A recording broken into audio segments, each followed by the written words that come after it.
bonekanya tuh dalam posisi tadinya kan tidur gini, kok ketekuk begini. Salah satu pengalaman yang pribadi saya nggak bisa saya jelaskan secara medis ilmiah. Oke. Halo Dokter Stefani. Halo Bang. Nah, kita mulai dulu dari pekerjaannya ya. Ya. Dokter forensik ngapain nih dokter forensik nih? Jadi dokter forensik itu ya sebenarnya sih nggak jauh beda sama dokter-dokter yang lain. Oke. Kita menangani pasien, cuman bedanya pasien ini itu yang sudah kebanyakan memang sudah meninggal dunia, udah meninggal ya. Orang meninggal masih bisa jadi pasien? Masih dianggapnya pasien atau korban lah gitu. Tapi kalau ditanya nggak bisa jawab kan keluhannya apa? Dia diam ya. Nggak bisa jawab kan? Nggak bisa jawab lah. Ada salah satu cerita yang rame juga, boneka milik anak kecil Ya. duduk sendiri di ruang mayat atau di mana tuh? Di ruang jenazahnya waktu itu memang. Gimana ceritanya? Jadi kan memang ada kas anak ini tuh sudah lama hilang. Karena dia lagi main sama teman-temannya, terus dia entah dia salah jalan atau gimana dia kecebur di sungai. Karena si anak ini beberapa hari sebelumnya itu sudah minta boneka, kayak boneka mainan di pasar itu. Dibawainlah sama ibunya. Saya dikasih tahu sama salah satu anggota keluarganya, kasihan si ibunya ini stres. Katanya selama beberapa hari nunggu si anak ini, itu nunggu di ruang tamu sambil ngekepin si bonekanya itu. Terus ngomong sendiri, adek pulang ya, ini ibu udah beliin loh bonekanya. Adek pulang. Gak lama jasadnya ketemu, itu cuma diminta supaya ini dimakamkan sama si anak ini. Tapi jangan dalam posisi masih dibungkus gitu. Katanya biar anaknya bisa main gitu. Mungkin ibunya juga masih shock, Mas. Dibukain ya dok, jadi biar anak ini bisa main. Saya sih iyain aja. Sementara kita lagi merawat si jenazah ini, karena kebetulan memang mau ditaruh dalam peti dulu. Kita pakein lah baju. Nah sebelumnya itu kan memang bonekanya udah saya lepas-lepasin. Saya dengar suara kayak kletak gitu. Saya lihat, loh kok bonekanya tuh dalam posisi tadinya kan tidur gini, kok ketekuk begini. Ya, bonekanya duduk. Bonekanya yang tipe bisa ditekuk badannya gitu. Udah, terus nggak lama saya lagi klotak lagi. Loh kok udah di bawah gitu di lantai. Oh dia jatuh? Ya jatuh tapi dalam posisi duduk sempurna gini. Kayak ada yang naro ya? Kayak ada yang naro di lantai gitu. Dan ada beberapa aksesoris di boneka ini yang tadinya di pinggir itu sudah terpasang di bonekanya. Nggak mungkin sih. Tapi ya itu kayak ya kan saya sama tim kan harus fokus sama si jasad ini. Berarti itu gak cuma sendiri gitu ngalamin? Ya ada yang lihat juga. Semuanya juga ngeh bahwa kayaknya itu gerak deh gitu. Waktu itu yang ngasih yang lihat saya pertama saya gitu, saya ngelihat gitu. Tapi waktu teman saya bilang itu kayaknya pindah ya, saya tenangin, enggak lah paling jatuh, saya gitu. Padahal gemeteran juga tuh ya. Saya mikir ya udah mungkin si anak ini itu pengen main sebentar lah dengan mainan ini atau siapapun lah itu. Ya kan nggak bisa ngeliat, saya nggak tahu ini siapa. Iya. Tapi pas saya taruh bonekanya itu di petinya anak ini ya saya bilang, adek udah ya gitu, ini kan udah dapat boneka, udah dapat baju cantik, rambutnya adek juga udah kita hias. Saya bilang udah pakai sepatu sama ibu. Sekarang yang ikhlas ya, abis ini adek ikut ibu pulang. Saya bilang gitu, adek yang tenang ya, yang ikhlas ya gitu. Nanti juga semoga ibu gak sedih lagi gitu. Kasian banget sih. Umur berapa itu? Itu umurnya ya masih kecil lah. Ya usia SD awal lah. Kalau kita jadi dokter forensik, kan ada tuh ya kasus-kasus yang keluarga atau polisi minta diotopsi. Ya betul. Oke. Apa artinya otopsi ini? Maksudnya kepala kita kan cuma dibelek aja kan?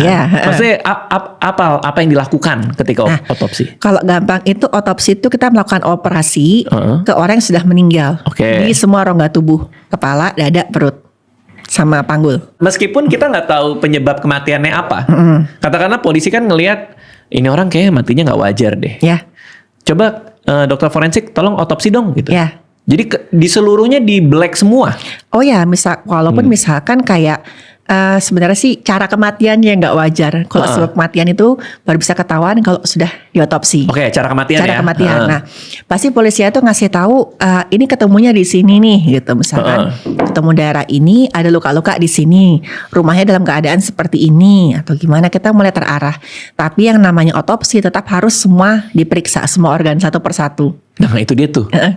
semua organ diperiksa satu persatu tuh gimana tuh teknisnya? Jadi kepala dulu. Biasanya kita mulai dari rongga bawah dulu. Rongga bawah gitu. dulu nih black nih. Tergantung. Dibuka kan?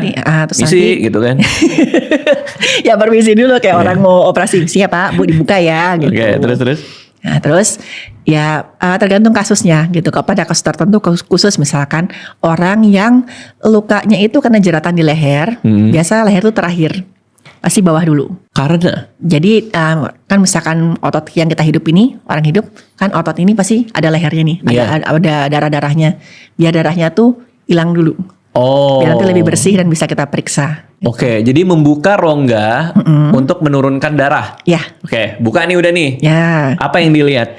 Yang pertama dilihat dulu nih jantung gitu. Kita ngelihat secara sekilas ini ada nggak kira-kira organ yang rusak, yang kena misalkan kerasan tajam, ada nggak kira-kira organ yang memar tapi baru sekilas gitu. Nah, terus nanti baru satu-satu organ diambil jantung, terus nanti habis itu paru-paru. Diambil terus dibalikin lagi nanti.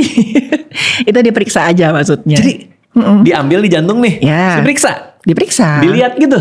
Jadi ya dilihat, diperiksa, terus kira-kira rongga jantungnya gimana, bagian dalamnya gimana, dipotong juga gitu. Dioperasi secara utuh. Oke, ini pernah ada mayat masuk, terus katanya meninggal, tapi ternyata berkat dokter forensik ketahuan dia dikubur hidup-hidup. Oh itu juga salah satu contoh kasus di luar juga. Oke, gimana tuh? Jadi ada kasus, nah ini menarik kan, nih menunjukkan bagaimana orang itu misalkan di rumah sakit, itu kenapa misalkan dia meninggal, gak langsung dibawa ke kamar jenazah. Menghindari yang namanya mati suri. Bang Radit mungkin dulu ada ketakutan ya teman-temannya, gimana misalkan aku meninggal dunia, terus aku sudah dikubur, ternyata aku hidup lagi di dalam, wah gimana itu. Nah itu caranya ya harus dipastikan kematiannya. Nah kasus ini terjadinya itu karena terlalu tergesa-gesa dianggap sudah meninggal, jasad ini dikubur dan dikuburnya itu di peti. Nah, terus lagi di peti gitu, ternyata nggak lama kemudian ada kasus lain meninggalnya tiba-tiba. Kok kasusnya sama, orang yang sehat nggak apa-apa, ternyata ada lalat sese bikin tidur dan si korban ini yang kedua ini dibawa ke rumah sakit, dia sehat lagi. Nah keluarganya langsung ketakutan kan, mikir wah jangan-jangan yang udah dikubur ini dia hidup lagi. Digali lah, begitu dibuka ya kelihatan itu yang namanya peti itu udah penuh cakaran, itu kuku tuh udah lepas semua, nancep ke petinya itu, ujung-ujungnya itu udah remuk. Terus juga dia tuh ketemunya tuh dengan kelihatan ya mungkin dengan kayak di dering gitu ya, mukanya udah teriak gitu, mukanya masih kebuka gitu. Wah, dan itu nggak cuman di petinya aja, tapi dia juga nyakarin dirinya sendiri waktu dia ketakutan itu. Karena bisa dibayangin ya perasaan dia ya. Iya. Kan dia kan buat dia kan dia tidur. Iya tidur. Bangun. Panik ya kan? Itu. Bingung kan? Gak gelap kan? Dia gak tahu itu apa kan sebenarnya. Bahkan mungkin dia gak tahu dia dikubur. Nah iya kan? Itu iya. Gak ketahuan. Dan itu kan sudah dikuburnya beberapa hari. Dan waktu diperiksa lagi nih baru meninggalnya tuh antara 24 sampai 48 jam. Jadi selama berhari-hari itu dia di dalam peti itu berusaha nyakarin, berusaha keluar. Oh berarti masih ada, kalau aja lebih cepat bisa selamat ya berarti ya? Iya, andai kata sadar lebih cepat. Oke, terus ada pernah, ini aneh juga nih, diduga korban santet. Ya. Meninggal di kos-kosan dalam keadaan tubuh seperti sudah meninggal berhari-hari. Oh iya. Padahal kematiannya belum nyampe setengah hari. Itu maksudnya gimana tuh? Jadi itu kasusnya pernah saya share juga, itu memang diduga sakit. Sakit, terus waktu kematiannya itu belum ada 24 jam waktu dibawa. Nah yang saya temukan itu ada belatung di salah satu bagian tubuhnya si korban inilah. Ya saya pernah cerita di bagian organ vitalnya. Nah terus saya mikir loh kok bisa ya gitu.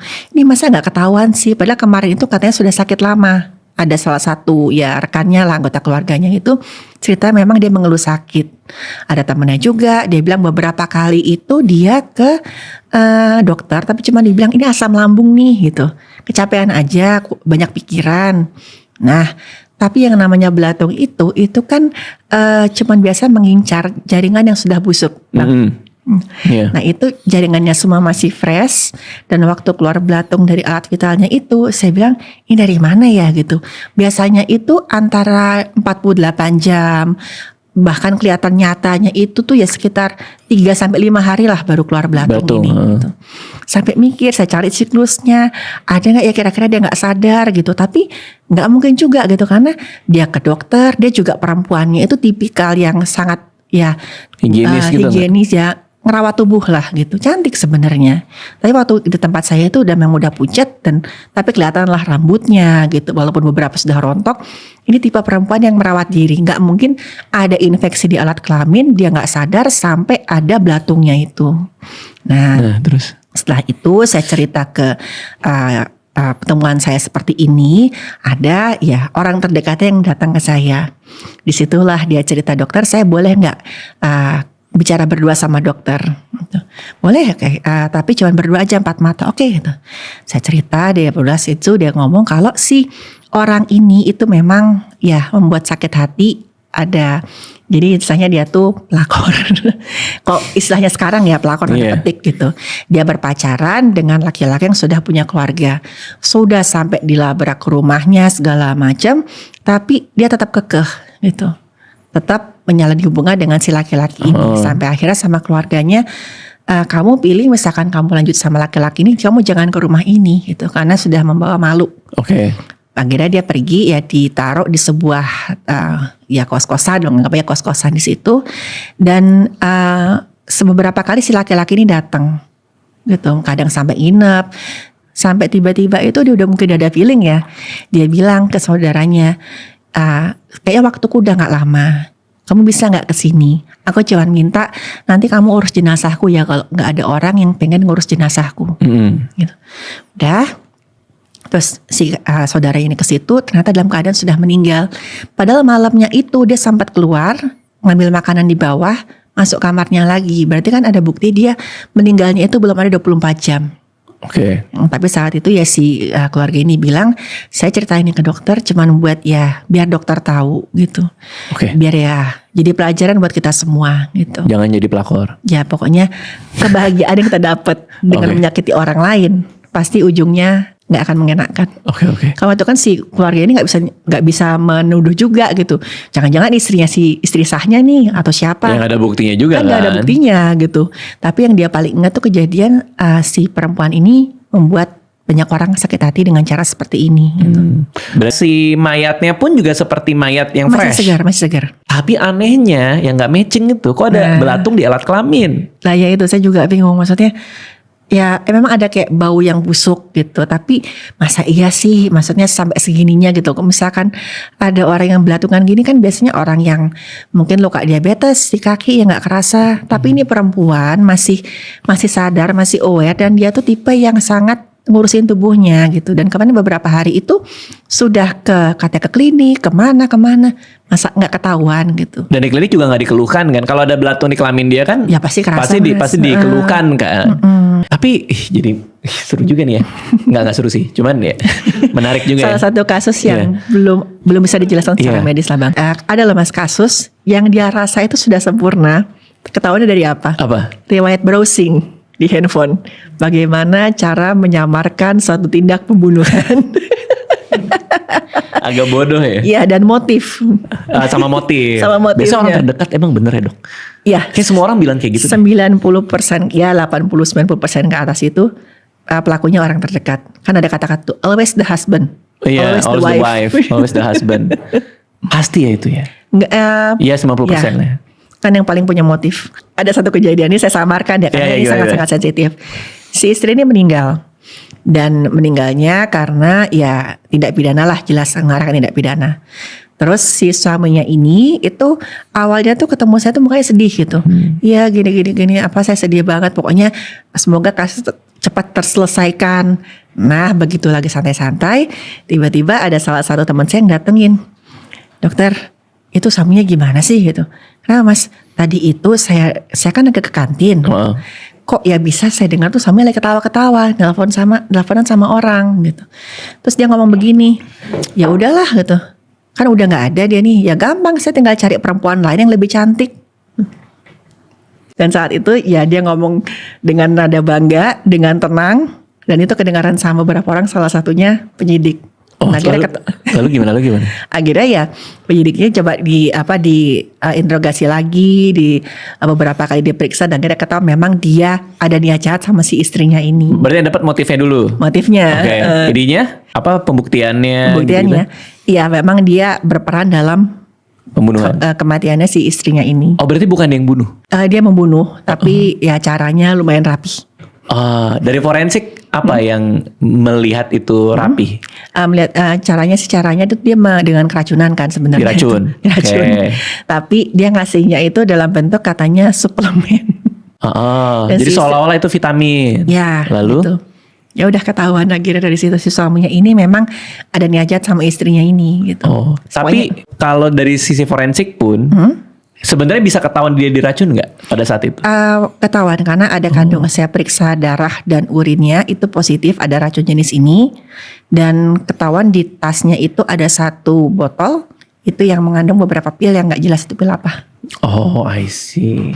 Wah, gila hampir banget ya. Ya. Hampir dan ya itu suaminya. Sebenarnya udah dicurigain gitu karena waktu si penyidiknya ini mau wawancari si Son pertama kali, gelagatnya aneh, jawabannya ngalor ngidul gitu. Terus juga kan penyidik kan pasti lebih berpengalaman lah dalam melihat gelagatnya orang saat diinterogasi, diwawancara. Pasti kan kelihatan beberapa pertanyaan jebakan yang dilontarkan katanya kena gitu. Tapi ya gara-gara dia ngomong gampang lah, saya cari aja yang lebih cantik. Malah makin menguatkan keyakinan penyidik kan. Iya. Terakhir nih. Pembunuhan yang sempurna ya. Tapi pasti ada dong kasus yang kalau istilah di luar kan cold case ya. Di Indonesia ada dong pasti. Oh ada, iya. Ada mayat dibunuh. Ya. Secara forensik bilang dibunuh. Sampai sekarang nggak ketahuan siapa yang ngelakuin. Ada juga dong. Beberapa kali ada. Oh. Yang paling ngeri adalah waktu saya ngeliat kalau orang ini tahu nih apa yang dia lakukan. Gimana tuh? Jadi ada penemuan korban itu lukanya cuma 1 dan di daerah yang sangat fatal. Orang ini ngerti bagaimana tubuh orang yang sangat fatal, betul-betul one cut one kill. Serius? Dan ngerinya lagi, saya tuh kerokin loh kukunya itu, sama sekali nggak ada perlawanan epitel kuku lah itu nggak ada. Nah itu sama dia dihilangkannya tuh dengan cara rambutnya dibabat habis, rapi. Nggak ngerti apa maksudnya? Rambutnya tuh dibabat habis, jadi mungkin dia berharap saat itu nggak bisa dibandingkan dari DNA-nya. Tapi DNA sih bisa dari mana-mana, dari mulut, dari segala macam itu masih bisa ketahuan. Nah, selama tubuhnya ini masih ada jaringan, tulang pun ada gitu, tulang pun bisa. Nah, terus dia ini menaruh si jasadnya ini, si mayatnya ini di satu perairan yang itu ramai bolak-balik orang, dan itu masih fresh ketahuannya. Oh, berarti dia kayak seolah sengaja supaya ini ketahuan ada mayat? Iya, dia taruh di situ dan itu bisa nggak ketahuan. Bisa nggak ketahuan, maksudnya nggak ketahuan pelakunya kan? Ketahuan pelakunya, dan identitas si korbannya juga nggak ketahuan siapa. Kok bisa? Nah, karena waktu itu kan yang namanya IKTP, sidik jari itu kan datanya masih dalam proses pengumpulan, belum banyak. Dan dicari laporan orang hilang, itu sama sekali nggak ada. Nah, itu ada beberapa kemungkinan juga, Bang. Apa tuh? Siapa tahu juga si anak ini udah dianggap dibuang dari keluarganya, gitu. Jadi keluarganya nggak mau mengakuin karena satu dan lain hal lah, gitu. Serem banget. Sama dia nggak ngumpetin mayatnya. Nah, ditaruh gitu aja kan? Taruh gitu aja. Wah, gila. Nah, itu saya bilang ya persiapannya untuk melakukan itu matang. Karena nggak ada tanda perlawanan. Sekali saya cari tanda perlawanan nggak ada. Ya, tapi kalau kita sering ngeliatin dokumenter luar, biasanya suatu saat akan ketahuan juga ya. Oke, intinya jangan aneh-aneh karena tidak ada kejahatan yang sempurna. Ih, mantep.